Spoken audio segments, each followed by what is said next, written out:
In other words, the explanation you gave, although very, very good explanation, it only addresses Allah knowing the future. It doesn't address Allah willing the future, and Allah planning, and Allah chooses not to guide people. So that is the difficulty in this case. In other words, can you understand? No, but yeah, where but is the no, problem? but when we come to the outcome, Socrates, it Yeah. just for argument's sake, right? That the outcome is Judgment Day, and the final destination is Jannah or hellfire. Okay. Yeah. And that is determined on our choice of accepting Islam or not. Yeah, but we And now if somebody doesn't accept Islam based on lack of knowledge, they don't necessarily go to the hellfire. That's not the point in Islam. Is that not all people who died non-Muslims go to hellfire. Some people have never heard about Islam, okay, or children, etc. They will be given a test on the Day of Judgment to see if they would have accepted, and if they're sincere, they will pass the test. So it doesn't actually raise a problem, because the outcome is still based on your choice. Yeah, but okay. So I get that. How you explain now is logically sound. Okay, but the problem is that now we need to assume that many verses in Hadith and Quran are not clear, are unimaginably unclear. No. We've already established you've got a very poor comprehension skills. Oh, You don't even understand. You don't even understand what you're reading. We've established that, so we're not going to go there.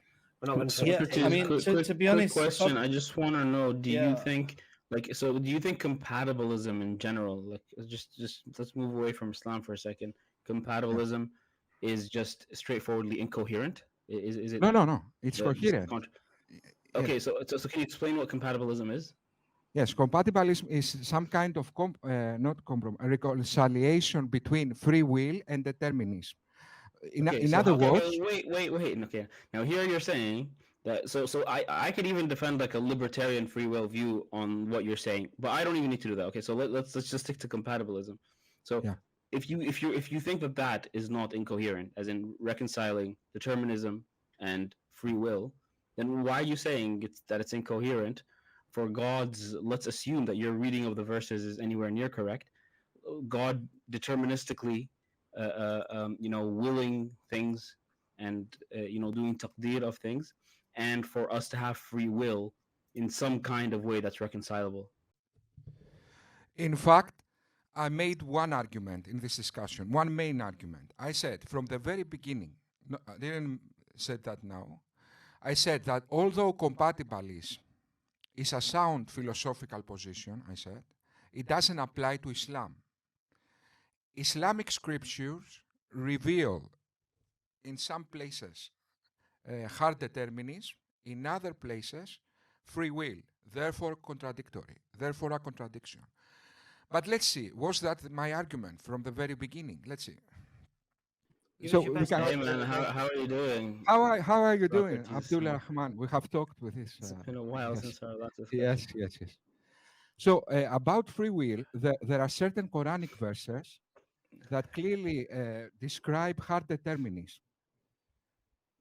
And then of course there is in Sahih Muslim 54 authentic hadiths that again describe hard determinism.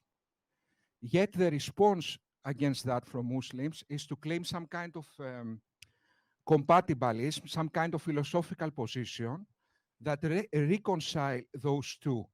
In other words, free will and determinism. But my objection to that is that although in philosophy that can be the case, it clearly is not the case in Islam, because that clearly contradicts verses in the Quran. I don't interrupt your prepared introduction. What is your argument? In other words, wait. Okay, now here you're saying that so I could even defend like a libertarian free will view on what you're saying, but I don't even need to do that. Okay, so let's just stick to compatibilism. So if really you can defend a libertarian view in Islam, after 54 authentic hadiths, clearly describing hard determinism, and 100 Quranic verses, clearly describing hard determinism, and secular evidence that we just need to see the religious distribution maps of this world, clearly showing determinism, plus all the other secular evidence that it's almost impossible to claim free will when we know for a fact our natural predisposition, our physiology and the environment defines the bulk of our will, even if we assume there is a chance for free will. But you can defend libertarian free will? Really? Really? How you will do that? If you think that that is not incoherent, as in reconciling determinism and free will, then why are you saying that it's incoherent for God's? Let's assume that your reading of the verses is anywhere near correct. My reading of the verses anywhere near correct? You mean the 100 verses? Guys, and the 54 verses in the Hadith that says that babies can go to hell. You are meant to go to hell for your father's loins before you even born. Allah was prescribed for Adam to sin 40 years before he created him. All these verses, whether I read these verses, understand these verses. My friend, maybe you are confused. Those verses are clear-cut. Clear-cut. They are not like difficult. They are not like, I don't know, secret poetry. Guys, we are talking about now verses that says, clearly say, like, guy, okay, let's see some verses. Shahid Muslim, one of the most revered hadith collectors, gives a whole chapter with 52 authentic hadith he calls the Book of Destiny. Destiny. The events that will necessarily happen to a particular person or thing in the future. The hidden power believed to control future events. Let's read some of this hadith. My Lord, what about his livelihood? And what about his disposition? And then the Lord decides about his misfortune and fortune. What's that? Decides. So, did I read this verse correctly, or maybe I'm wrong? Maybe I'm... When it says that Allah decides, what that means? Compatibilism, maybe Molinism. What that means? Allah decides. Maybe I read this verse wrongly. Let's see some other verse. Allah's messenger said, and then said, there is none amongst you who has seat in paradise or hell has not been allotted, and about whom it has not been written down, whether he would be an evil person or a blessed person. A person then asked, Allah's messenger, should we not therefore depend upon destiny and abandon our deeds? Thereupon he says, acts of everyone will be facilitated in that which has been created for him, so that whoever belongs to the company of the blessed will have good works made easier for him, and whoever belongs to the unfortunate ones will have evil deeds made easier to them. Belongs. Whoever belongs. Did I misread this verse? Using words like belongs. Look, my argument, my friend, I was totally moderated, okay? In this discussion, I was totally moderated. My argument was, either these verses preach hard determinism, either they are unimaginably badly written, bad in communication. You cannot have it both ways. Okay, let's say I'm wrong. Okay, Mohammed uses words like belongs. And that is not hard determinism. At the very least, that's a very bad communication. Isn't that right? That was my argument. A very moderated argument. I went back. Okay, so let's see some other verses. Abu al-Swad reported that Imran Hussein asked him, "What is your view? What the people do today in the world and strive for, is it something decreed for them or preordained for them? Or will their fate in the hereafter be determined by the fact that their prophets brought them teaching which they did not act upon?" I said, of course, it is something which is predetermined for them and preordained for them. Then, would it not be an injustice to punish them? I felt greatly disturbed because of that, and said, everything is created by Allah and lies in His power. He would not be questioned as to what He does. So, it's not just the Islamophobe, Socrates Son, that is disturbed with these verses. Also the companions of Muhammad were disturbed, according to this verse.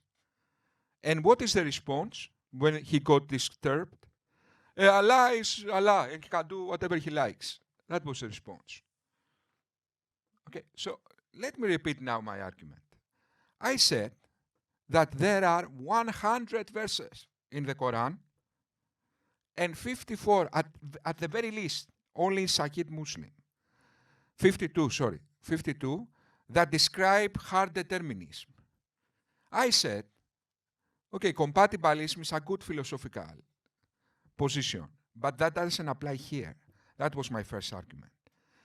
Unless, I said, being moderated, you must agree that these verses are very badly is an understatement. Okay, they say the complete opposite of what they mean. That is what I said, a completely moderated argument.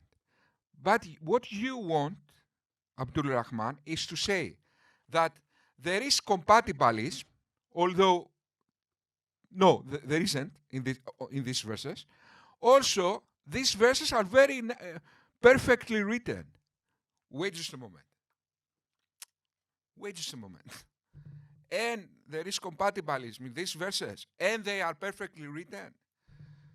And what are we, insane? And we see dragons in text. Okay, isn't that unfair, Abdul Rahman? So we are so deluded, eh? So now I see the verses and I see dragons. Come on. If you think that is not incoherent, as in reconciling determinism and free will, then why are you saying that it's incoherent for God's? Let's assume that your reading of the verses is anywhere near correct.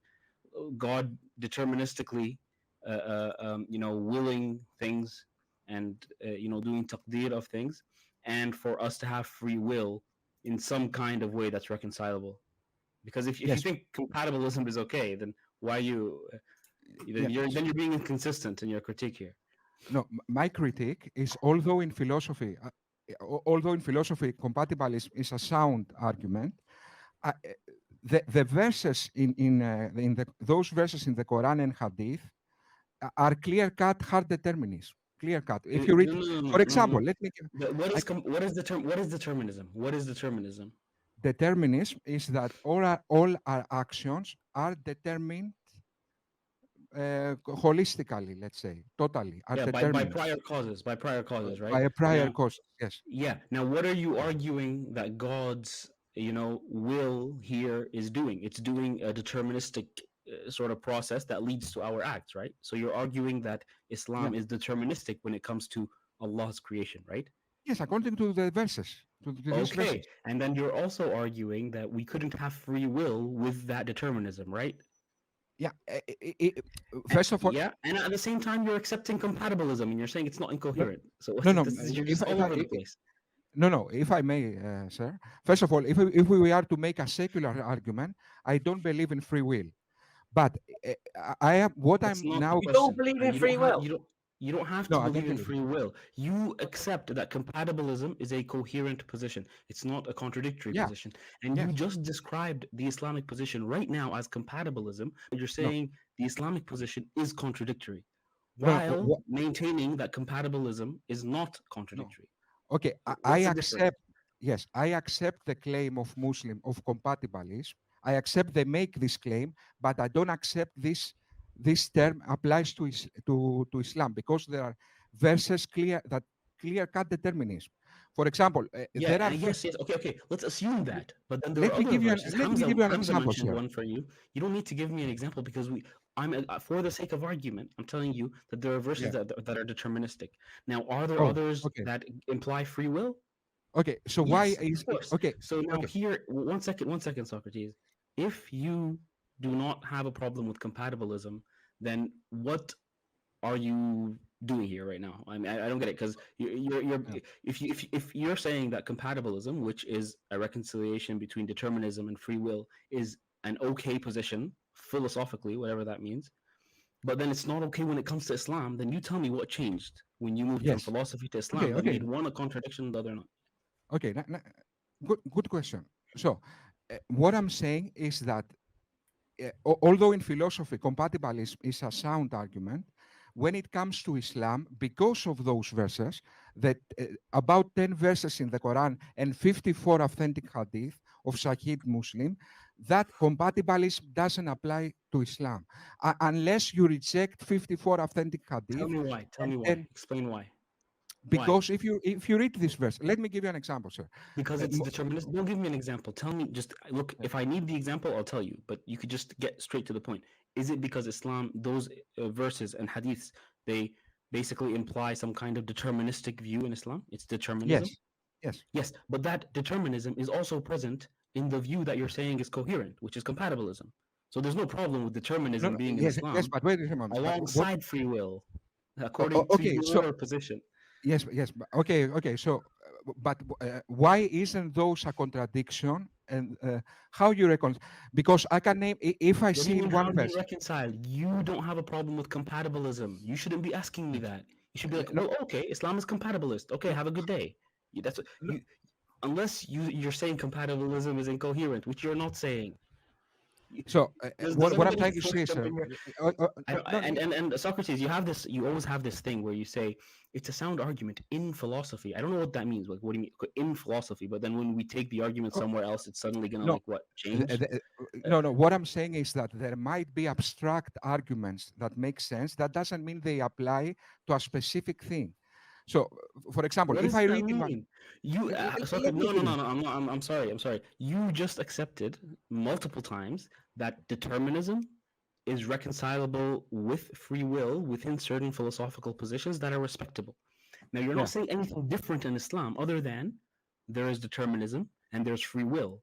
But the only different thing you're saying is that in this case, it's a contradiction. Guys, let's imagine we have a book, and in one verse it says, the earth is flat. Do you know, don't you know that we made the earth flat? Then you go to another verse and you read, didn't you know that the earth is round? Abdul Rahman says, that is not a contradiction, that is some kind of compatibilism, therefore the earth is this. Let's give another example. Let's say a book says, the door is white in one verse. And in another verse, it says, didn't you know that the door is in fact black? Is that a contradiction? Now, Abdul Rahman will come and say, no, that is in fact compatibilism, therefore the door is gray. No. Okay, so that is a contradiction. That is not how compatibilism works. The verse needs to imply some kind of compatibilism. That's direct contradictions. Now give me that added ingredient in the case of Islam that makes it a contradiction. Okay, let me give you the added ingredient. If we assume your position right now, that means that by definition there cannot be contradictions in the Quran, because any contradiction you see, you will reconcile that as both things apply. No, For example, not any let me give an contradiction. example. This one. No. Don't give me an example, because this specific contradiction. Okay, so you already accept that it's reconcilable within a compatibilist position. So I don't need to argue with you. That's the argument. I don't even need to do that. You already think that you can have a respectable philosophical position where you reconcile between determinism and free will. Now, this is not really rocket science. There's an exact mirror image of that in what you're saying within Islam, but somehow there's this magical contradiction you're thinking of that you're not thinking of when you're looking at just, philosophical compatibilism. Give me the added ingredient. No, the added ingredients is that what you see as reconciliation somehow, I see as direct contradiction. Because if you want, let me give you I want to give the example to put forward this point. If I take a book and in one verse it says the sun is red, and in another verse the sun is yellow, that doesn't mean the sun is orange. That means that's a contradiction. This is what I'm trying to say. That can you understand what I'm saying?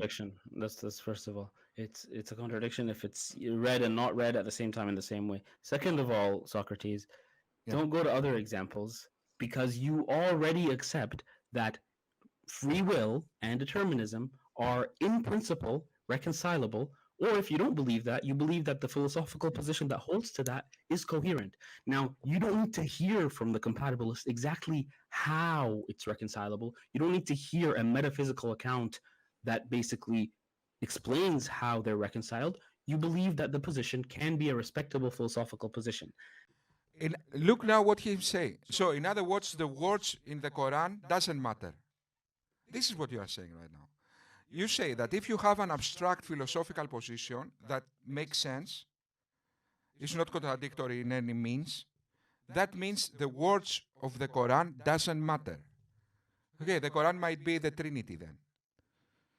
Okay, is the Trinity, if somehow I prove in a philosophical sense that the Trinity is not contradictory in any logical sense, that means the Quran preaches the Trinity.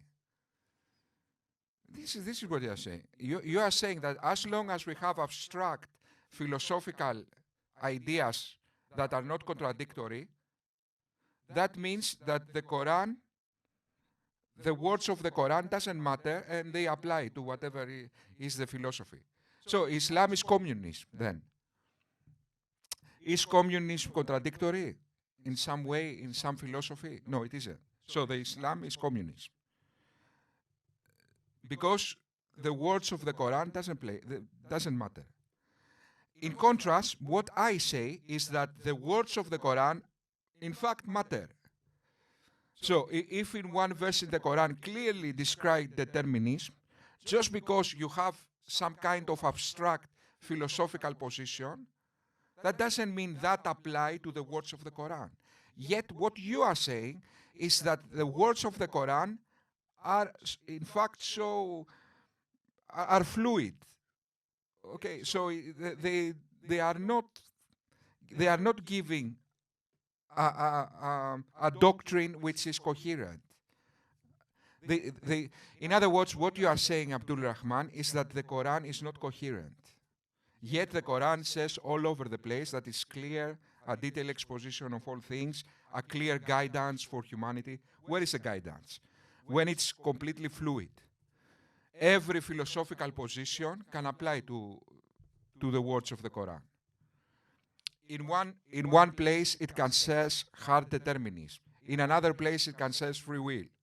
So take whatever you like. Either you believe free will, either determinism, either some third philosophical position, compatibilism. Everything applies to the Quran.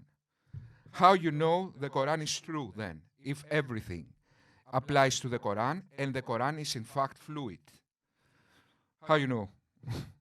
So thank you for leaving Islam. You just left Islam, of course. Thank you, guys. That's the second response. I will do a third one because it's interesting. Thank you very much. See you later.